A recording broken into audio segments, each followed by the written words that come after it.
What's up, guys? This is Coach Grant with First Down Training, and today we're going to be breaking down a great press release that we feel all wide receivers need to know. So I hope this video helps you guys out. I hope it can teach you a few new things. But also, fellas, if you're a wide receiver and you maybe struggle of like when to use a press release, you know, the technique behind it, you want to know some drills to work on it, check out that very first link in the description below for a 50-minute long video where you get access to 20 different press releases, when to use them, and then drills to work on each one with sets and reps. The ultimate press release guide. We cover every press release that we teach. So check out that very first link below if you're interested, fellas. Let's get started. So this release we're going to be talking about today is called a split release. So what is a split release? So some of you might be familiar with this. Some of you may not be familiar with this.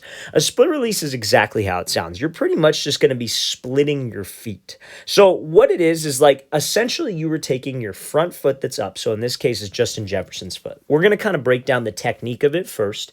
Then we're going to talk about when you would want to use a split, and then just some of the little things that can help you out in terms of structuring your routes. So in terms of the technique, you essentially want to take your front foot, so in this case it's his left foot, and you want to go out and you want to bring your back foot, in this case it's his right foot, up. So you pretty much you're just splitting your feet. You're not splitting both feet. Your right foot is not going out and up.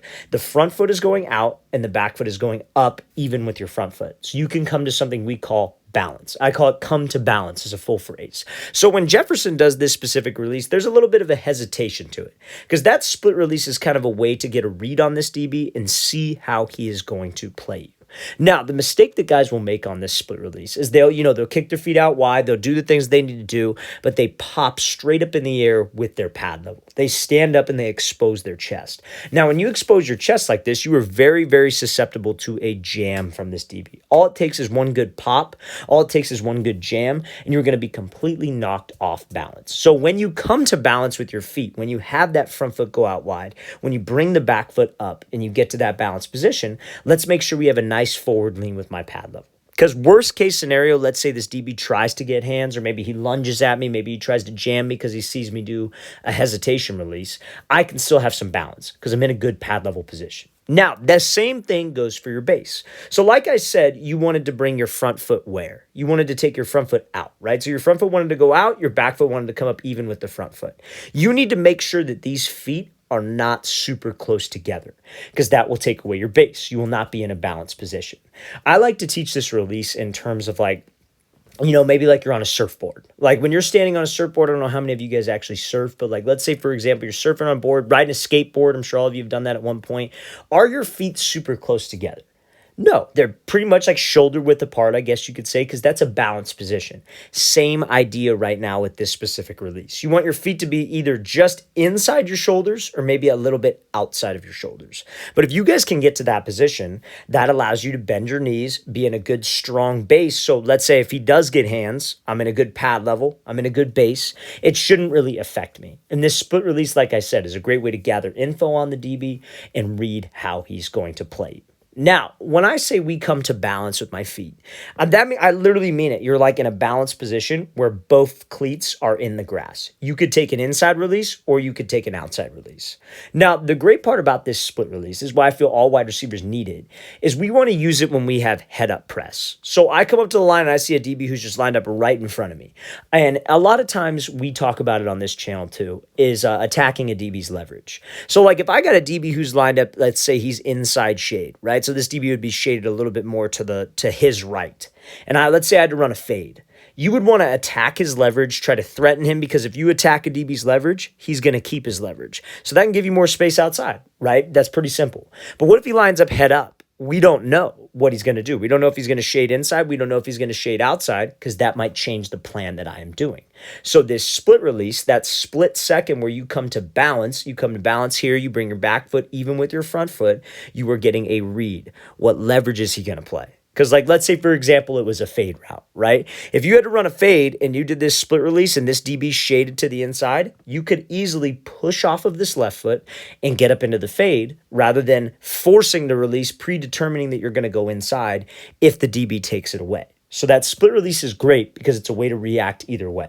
But the way to react either way is you have to have the technique. You have to be able to get to this balanced position, good pad level, good base, both cleats in the grass in order to react. So in this specific case, right, we see that we did this split release, DB shaded to the outside. He's giving me the inside release. Okay, that works great for the route that Jefferson's running.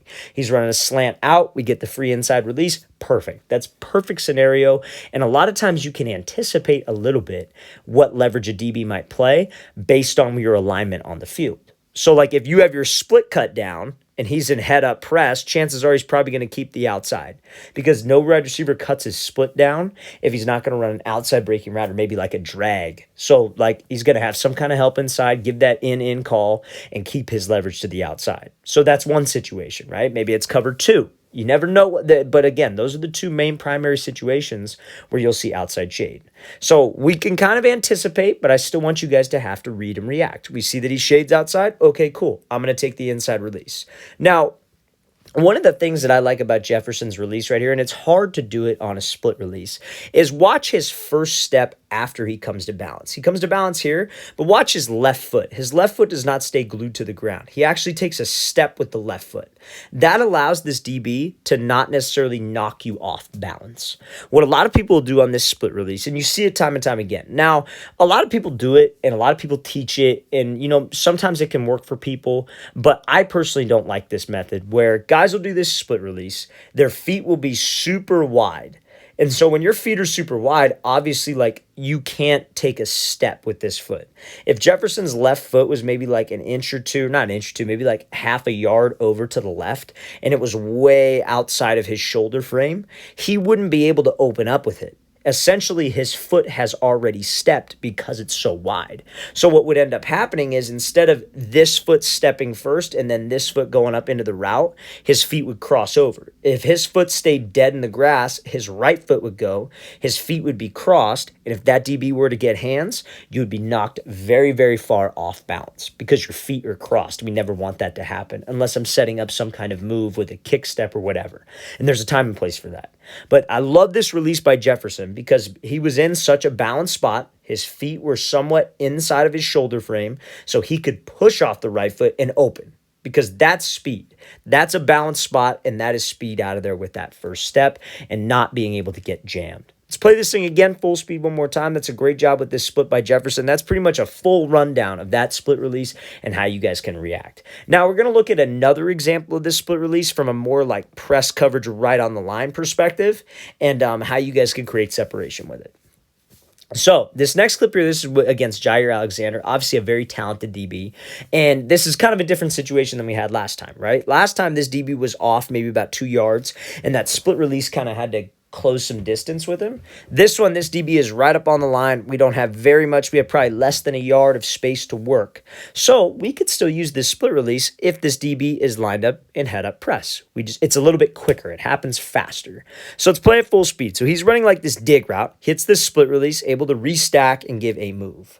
So let's talk about it. A lot of people will say, like on that last example, I talked about how if you do a split release, you should be able to release anyway. That's why you get to a balanced spot. You should be able to take an outside release or you should be able to take an inside release.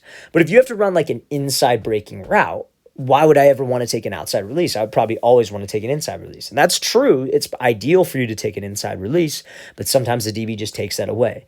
And that's why we have to read him with this split. So you see Justin Jefferson does the split release, watch his front foot. Does his front foot ever move from the line of scrimmage?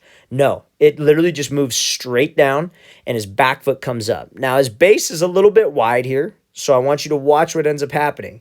You see how his feet cross over at this point right here? That is when if we get hands on from this DB, we could be we could be in trouble because my feet crossed over. And that's because his base was a little bit too wide, but still the same idea. Came to balance, he hesitated for a second and got a read. DB shades to the inside. Okay, let's go take what he gives me. Your separation on a split release is going to happen at the top of the break, not right off the line, top of the break. So he's able to restack. He's able to get around this guy, put him on his back hip and give a move. Now, what would you say again? Like, this is where everybody goes wrong. Well, why would you take an outside release? What if you can't restack? Obviously, the goal is to restack on every route. What if you can't restack? What if he's running right on your hip?